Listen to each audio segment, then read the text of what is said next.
A criançada vai gostar desse programa de hoje, mas você que é pai, você que é mãe, você que é professora, também pode se beneficiar dele, viu? Olha, brincar é lúdico, é gostoso e você deve deixar o seu filho fazer mais isso, ao invés de ficar fechado numa tela, olhando a vida passar, a vida alheia ou até a vida virtual acontecer enquanto a vida dele está só definhando ou ficando paralisada. E eu trago aqui uma frase muito legal de Harry Benjamin hoje para você, que disse o seguinte: não acrescente dias à sua vida, mas vida aos seus dias. Olha só que legal, tudo a ver com o assunto de hoje aqui do Vida e Saúde. Fica ligado, aumenta o som. Se você está aí limpando a casa, pensando no que vai preparar para o almoço, esse é o seu programa, você pode fazer as duas coisas ao mesmo tempo, mas entenda que o direcionamento, a compreensão, a informação que você recebe aqui podem transformar a sua vida. Rodrigo, tudo bem com você? Tudo bem. Neurodirecionamento, que palavra, hein? Difícil, hein? Palavra complicada, né? Mas a gente precisa compreender um pouco mais do que significa todos esses contextos, principalmente na temática da primeira infância, que vai de 0 a 3 anos, né? Brincar é muito bom, mas às vezes a gente não tem noção de que a brincadeira, ela pode estar gerando aprendizado. E aí a gente acaba meio que relaxando, né? Quer dar brinquedos mais fáceis ou brinquedos que não estimulam tanto. Por isso é importante a gente entender como é que funciona a coisa toda na cabeça, esse neurodirecionamento, para que a gente possa realmente estimular as nossas crianças no bom sentido, tá? Sem excessos de estímulos. Isso. Como nós estamos falando de primeira infância, que vai de 0 a 3 anos, existe todo um contexto da faixa etária em específico. Porque dentro desse contexto da primeira infância, as mudanças são bem consistentes. Sim. Né? Toda a fase humana da primeira infância, ela muda constantemente. Então, é por isso que existem os brinquedos para determinada faixa etária, né? Toda uma brincadeira voltada para determinada faixa etária, para que a gente possa direcionar a criança de uma maneira correta. Tá. Né? Somente o brincar por brincar não é o ideal. Mas aí você me pergunta, poxa, mas é uma criança de 2 anos, por que não brincar por brincar? Dentro da brincadeira, o processo de direcionamento também faz parte. Legal. Né? Jogos de encaixe, né? O processo de iniciar né? Um rabiscar com um lápis. Então, todo esse contexto faz com que se insira na primeira infância. Quero saber o seguinte, a partir de que idade a criança já começa a perceber ou a aproveitar esses estímulos do brincar? Sempre a partir dos 6 meses, né? Antes dos 6 meses pode ser estimulado? Pode, mas a compreensão maior vem a partir dos 6 meses. Vai ser, quem sabe, uma coisa mais intuitiva antes dos 6 meses, É quando né? a criança já vai estar numa postura mais ereta, é quando ela começa a entender um pouco mais de forma límpida, né, visualmente, porque a criança até os 6 meses ela enxerga ainda de uma forma meio turva, né? Então, a partir dos 6 meses a visão já está mais limpa, ela consegue identificar melhor as cores, qual tipo de brinquedo, e aí sim, no momento que tiver, né, acontecendo a brincadeira com determinado brinquedo, o pai e a mãe que estão ali podem direcionar, né, como vai acontecer, né, como se encaixa, né, como se faz acontecer toda aquela ação do brinquedo naquele momento. Legal. Vamos tentar entender como é que a mente ou como é que o desenvolvimento neurológico acontece através do brincar. A gente tem uma tela aqui para mostrar uma coisa que você está cansado de explicar na faculdade, para os seus alunos, né, Rodrigo? Isso. Isso é a anatomia do neurônio, né, da baía de mielina. Essa baía de mielina ela tem a função de aumentar os impulsos nervosos. Isso quando a criança é estimulada. Tá? Quanto mais estimulação, mais calibrosa fica essa baía de mielina. Aqui seria uma bainha que dá informação ainda, ela está envolvendo. Ainda em processo de formação. Né? E aqui, né, por diante, chegamos até, né, a fase que ela já está bastante calibrosa. Ela é uma substância branca, né, esbranquiçada. E quando a criança ela é estimulada, né, não só a criança da primeira infância, né, as demais também, os neurônios podem fazer conexões em até 10, né? E quando não estimulada, somente 2. Então, os impulsos nervosos ficam mais lentos, né? E a criança também não desenvolve a questão do reflexo de maneira correta. Agora, eu queria tentar diferenciar atividade física e exercício. Num outro programa, você falou um pouquinho disso pra gente, mas para criança tem, você disse brincar por brincar ou brincar com direcionamento. Acho que a gente pode mostrar aqui agora criança precisa de rotina, né, Rodrigo? Precisa sim. E quando ela é estimulada a isso, né, ela pode criar a sua própria rotina. Tá? Principalmente quando chega na última fase da primeira infância, que é os 3 anos, que é a fase escolar. É quando ela entra na escola. Então é quando diretamente a professora lá do maternal começa a trabalhar a parte de coordenação motora fina, a parte de pegar no lápis. Importante a criança pegar nesse lápis com qualquer uma das mãos até ela se sentir confortável, né? Coisa que não acontecia, né, antigamente, né, com os antepassados, né? Se uma Ela criança... faz bolinha de papel e cola. Isso, se uma criança segurasse qualquer tipo de objeto como lápis para riscar com a mão esquerda, né, os pais forçavam a fazer com a mão direita e a criança ela precisa ser livre para isso. Né? Então, o processo de estímulo é também um processo de estímulo livre nessa fase de primeira infância. Ah, né? então, atividade física é diferente de exercício, para a criança também. Isso, com certeza, porque aqui estarão, né, inseridas as brincadeiras, né, que podem ser brincadeiras livres para que a criança possa, naquele momento, fazer acontecer da forma como ela acha mais confortável, né? E os jogos direcionados, né? Os jogos direcionados é justamente para uma finalidade. Será que a criança consegue fazer aquele jogo de encaixe da maneira que já é adaptável para a idade dela? Sei. Se ela não estiver fazendo, o que fazer nesse momento? Tá. Então, todo um contexto deve ser estudado perante a essa individualidade da criança, né? E o caráter esportivo também. O ato de pular corda, o ato de brincar de amarelinha, e isso é uma amarelinha, né, na primeira infância, é adaptada, a criança não vai conseguir saltar várias vezes de um pé só, então por isso que a amarelinha é toda, né, adaptada, tem 2 passos, aí vai os 2 pés, depois mais um passo e assim por diante. Dentro de caráter esportivo, a modalidade mais adequada para a primeira infância aí seria a natação. Mas nessa fase vai ser uma coisa muito mais lúdica, né? Ela não vai ensinar a bater perna ou respirar debaixo da água. Ela vai buscar um objeto lá embaixo brincando, ela vai aprender sem perceber que está aprendendo. Isso, na estimulação aquática, né, diferentemente de como comercialmente se fala, a natação para bebês, o conceito de natação seria o desenvolvimento de atos natatórios, né? Então, por isso que é mais interessante chamar de estimulação aquática, justamente pelo que você acabou de falar, né? A questão de mais ludicidade, né? Nesse momento, a musicalidade entra mais, né, com mais fervor, né? Brinquedos flutuantes, né? E aí, dentro de todo esse processo, a criança começa a se desenvolver no contexto respiratório, no contexto de trabalhar a perninha, coordenação, né, motora. toda a coordenação, né, todo o tônus muscular também da criança. Então aí já se torna um exercício físico. Já se torna um exercício porque acaba sendo direcionado, né? O professor que vai estar à frente disso... Coordenando a brincadeira. Vai coordenar toda a brincadeira dentro da água e aí os pais vão conduzindo as crianças conforme for feito os direcionamentos. Legal.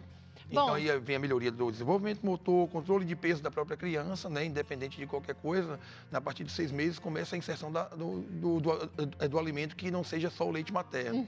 Né? Então, tem mães que acabam se passando por algumas orientações e a criança acaba desenvolvendo um peso, né, a mais. Então, essa estimulação aquática vai servir dentro desse contexto, é fundamental, além de proteção contra lesões, né, principalmente em quesito de quedas, né, ter uma musculatura mais forte no bebê e na criança, né, até 3 anos seria bem interessante. Entendi. Agora é o seguinte, ó, você que tem dificuldade porque fica o dia inteiro dentro de casa, às vezes com a criança, e a gente está vivendo um contexto bem diferente, por exemplo, da nossa infância. Eu brincava na rua, sem perigo, com os meus amigos ali, com os meus vizinhos. Já hoje em dia, isso nem sempre é viável.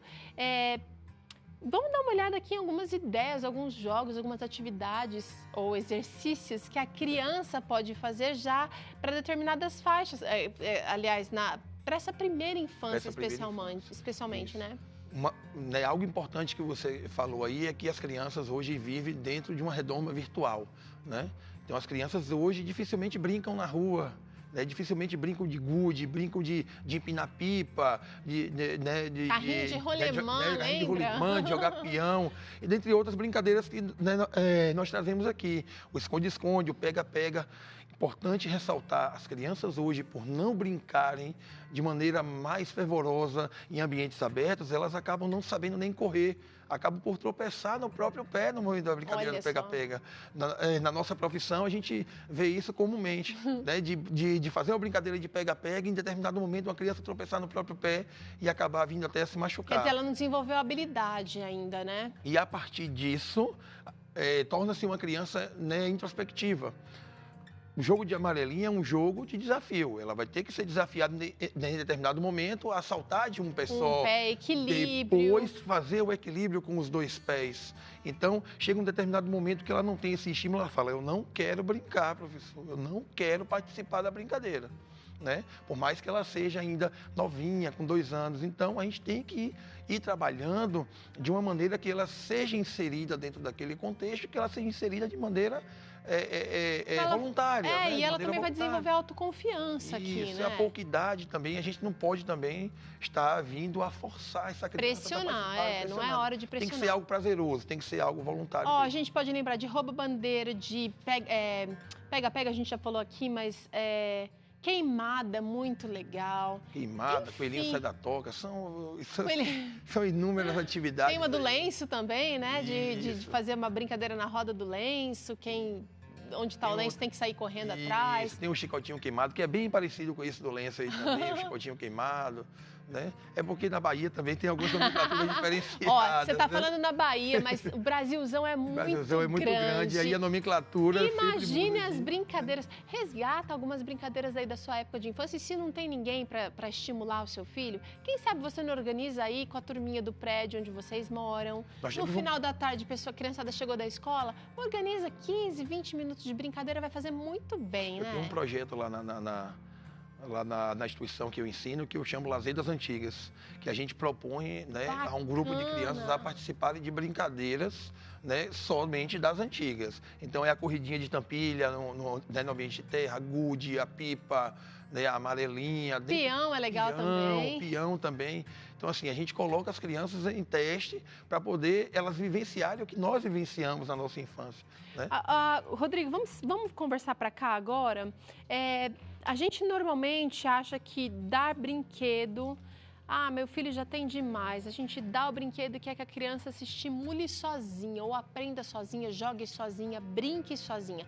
É importante desenvolver autonomia, porque ela vai precisar disso para a vida, mas nessa primeira infância, a brincadeira direcionada, ou brincar junto, ou estar ali presente, faz muita diferença. Para conseguir explicar isso para o nosso público, eu vou trazer 3 situações que devem ser trabalhadas nas crianças. São os domínios. Domínio cognitivo, que é a fase de tomada de decisões, né? Fase de organização de ideias. O domínio afetivo social, que é ela brincando com outras crianças no ambiente. Sensação de pertencimento ali. E o domínio motor, que é toda a junção do cognitivo, da organização e do afetivo para poder gerar toda essa situação, né, de gestos motores. Isso precisa de estímulo. Tá. Sem estímulo, a criança não consegue sozinha. E isso começa, estamos tratando de primeira infância, 0 a 3 anos. Começa dentro de casa, começa a partir dos pais. O complemento vai vir na escola, né? Já a partir dos 3 anos, que é a finalização da primeira infância. Tá. Aí sim vem esse complemento. Mas em casa é preciso já isso desde a fase de bebê. Né? E nós temos diversas situações, como nós temos aqui na mesa, o jogo de encaixe. Verdade. Né? Aqui apresentado, bem colorido, né? Então, assim, a criança, ela se envolve com as cores, ela se envolve com o colorido. Então, ela não vai saber como fazer isso aqui sozinha. O direcionamento familiar é muito importante dentro desse contexto, que é o que pouco vem acontecendo hoje por conta do direcionamento de afazeres dos pais, né? Então, acaba deixando com cuidadoras, né? As famosas babás. E acaba que... E se a babá tem uma visão assim legal, de paciência, de participação, não tem problema nenhum. Mas os pais não podem confiar que está sendo feito sem um supervisor ou até direcionar a babá. Olha, eu gostaria que vocês brincassem dessa atividade pelo menos 2 vezes por dia. Isso. Não tem mal nenhum nisso. Não deve ser passada para a cuidadora, né? Somente para ela, né? É pai e mãe no final do dia, O pai e a mãe no começo do dia. precisa se envolver desenvolver dentro desse contexto, porque é nessa fase de primeira infância que a gente promove toda uma qualidade de fases rudimentares, fases sensórias motoras que vão surtir efeito lá na fase adulta. E é interessante, Rodrigo, porque se a gente parar para pensar no universo infantil, isso aqui é o universo deles. A gente que é adulto, a gente se preocupa com conta para pagar, com o que vai comer, onde vai morar, o que vai vestir. Esse é o nosso universo de provisão, né? De cuidado. Mas o universo da criança, quando você para tudo e fica ali 5, 10 minutos com ela, mergulhado no universo dela, isso significa um mundo para ela. Porque aquilo é importante para ela. Isso é referência da vida dela, né? E isso traz reflexo na fase adulta, né? Como eu pra falei, segurança, para sentimento de pertencer, né? Ela pertence àquela família, o que ela faz, o que ela gosta é importante. Então, um filho um pouquinho mais velho, já numa segunda infância, numa terceira adolescência, jogar um jogo mais elaborado, um ping-pong, uma coisa mais elaborada, faz diferença, não é não, Rodrigo? Faz diferença. Sem esses estímulos, com certeza essa criança vai se tornar um adulto, né, o famoso estabanado, né, aquele adulto que não tem o senso de direcionamento, tempo de reação, noção de espaço. E todo esse estímulo na primeira infância deve ser feito com qualidade para que lá na frente esse adulto tenha essas qualidades. E isso traz também para questões profissionais, para questões de estudo, né, assimilação de conteúdos. Isso é muito importante. Agora é o seguinte, tem coisa que a gente faz e vê o resultado na hora. O Rodrigo está dizendo aqui que se você dedicar um tempo com seu filho, primeira infância especialmente, você vai ver os resultados muito lá na frente. Uma criança segura, ela aprende melhor, ela tem condições de tomar decisões mais assertivas, ela não vai na onda de todo mundo. Isso é progressivo, né? Não é não? Isso é progressivo. Então é essa progressão que faz com que a criança ela seja um ser humano, né, infantil ainda ali, né, bem decidido. Né? E chegar no momento, veja que gratificante. Olha só, eu quero inventar uma brincadeira, e a brincadeira é dessa forma e dessa forma. Então você já vê que aquela criança ela teve um estímulo diferenciado e ela consegue organizar ideias, onde ela consegue até mesmo montar jogos dentro dessa condição. É bem interessante isso, mas tem gente que está assistindo a gente agora e deve estar pensando, Teru, mas a gente está vivendo numa época de tecnologia, quando meu filho for adulto, ele vai precisar se desenvolver também no universo online, digamos assim, virtual, né? Os desenhos e jogos online também não trazem nenhum estímulo, nenhum desenvolvimento, como você trouxe ali pra gente, dos neurônios? Para essa primeira infância e pela nossa experiência de estudos, eu acredito que não. Eu acredito que a partir lá da terceira infância seja mais interessante essa inserção da tecnologia dentro do contexto de complemento. Mas no momento de primeira infância, o mais interessante é a criança pegar no lápis para rabiscar, é a criança pegar num jogo de encaixe para tentar fazer todo o procedimento acontecer. E nesse processo faz parte o quebrar, a frustração faz parte do jogo, não faz não? Faz parte. E por isso que nós temos hoje uma condição de infância de crianças que não conseguem lidar com essas situações, né? De quando ela se frustra, ela não quer mais saber de novos avanços, tentar novamente, e acaba que vai se tornar, né, como a gente vai falando, um adulto que tem várias dificuldades, né? Várias dificuldades. Então, esse direcionamento e explicar, né, para a criança, né, o momento de que houve a frustração por não conseguir, a tentativa, né, é importante. Nunca ensinar a criança a ter um momento de vencer e perder. Eu vejo de uma outra forma. A gente não ensina a criança a ser perdedora. Olha só, não conseguiu fazer isso aqui agora, o momento de encaixe, pronto, passou, vamos lá, vamos tentar de uma outra forma. Mostra para ela de uma outra maneira como é. E ela vai conseguindo, fazendo paulatinamente, e ela vê que aquele momento que ela não conseguiu foi apenas um momento. E ele foi... persistente. E a criança, aquele momento que não deu certo, ele foi vencido. Então, você passou dele, né? Quando a gente perde muitas coisas na vida, mas a gente não pode desistir. E a gente está ensinando isso para a criança desde cedo, com as nossas atitudes, com as nossas ações, com o nosso direcionamento. Faz parte. E eu queria até compartilhar com o público que assiste o que eu direciono com a minha filha, que hoje tem 8 anos. Né? A minha filha começou a fazer estimulação aquática e todas essas atividades que nós estamos aqui apresentando com 9 meses, né, estimulação aquática, e bem antes ainda, na fase de bebê, eu e a mãe dela estimulávamos. Chegou num determinado momento que ela participou de um festivalzinho de natação. E ela nadou a primeira prova, ela ficou em 5º lugar. Aí ela chegou para mim chorando, pai, mas eu dei o melhor de mim, não aconteceu a vitória. Eu falei, calma, você não deu o melhor de você? Outras crianças também deram o melhor de si. Então elas conseguiram, nesse momento, ser mais rápidas que você. Tem outra prova que você vai nadar, vai lá e dá o melhor de você também. Quem sabe você não consegue agora fazer diferente? Foi o que aconteceu. O segundo momento, ela conseguiu dar o melhor dela. Pai, venci, é outra coisa. Que legal. Então, assim, esse é o propósito A vida é da feita de estimulação, recomeços. né? Então, é por isso que eu defendo não ensinar a criança ao momento de perder ou de vencer. Não conseguiu isso aqui, passou, é o momento que passou. Vamos tentar né? de novo. Vamos tentar novamente para tentar chegar no objetivo. Obrigada, viu, Rodrigo? Eu que agradeço, é sempre um prazer. Ó, a gente faz um rápido intervalo. Na volta, o Dr. César volta falando sobre atividade física e boa alimentação para a saúde mental. E ainda tem torta salgada aqui no programa para você. É já já.